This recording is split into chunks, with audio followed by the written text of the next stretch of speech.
পয়লা বৈশাখে সকাল বেলায় বাসন্তী রঙের শাড়ি পরে সারা রাত রাস্তায় আলপনা এঁকে রমনা লেকের পাশে গিয়ে যুবতী আর যুবকরা বাসন্তী রঙের শাড়ি পরে সূর্য উদয়ের পানে করজোড়ে সেদিকে তাকিয়ে বলে, এসো হে নব বৈশাখ স্বাগতম হে। বৈশাখ বলে, বাবাজিরা আমারে ডাকতেছো? ওয়েট এন্ড সি, অপেক্ষা করো, আসতেছি।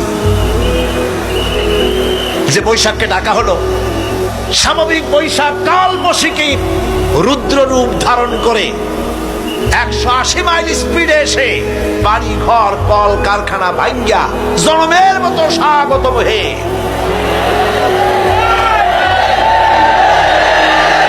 এরপর রাজনৈতিক নেতৃবৃন্দ এবং বুদ্ধিজীবী, ছাত্রছাত্রী, শিক্ষক, এক শ্রেণীর শিক্ষকবৃন্দ মঙ্গল প্রদীপ জ্বালিয়ে দিনের সূচনা করেন। কুকুরের মুখোশ, গাধার মুখোশ, কুমিরের মুখোশ পরে মিছিল করেন। ঢোল আরো কি হাবিজাবি বাজাইয়া ফুর্তির চোটে সিটই পড়বে না খাড়া হয়ে থাকবে দিশা করতে পারে, ঠিক কিনা কন?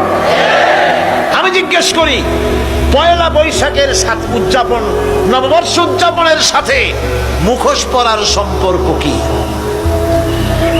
গরু আর গাধার শুকরের মুখোশ পরে আপনি কি বুঝাতে চান যে নতুন বছরটা জাতির সাথে গাধার মতো ব্যবহার করবেন অথবা কুকুরের মতো?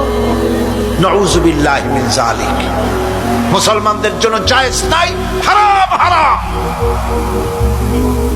বৈশাখের কোনো গুরুত্ব নাই। পয়লা বৈশাখ যদি কিছু করতেই হয়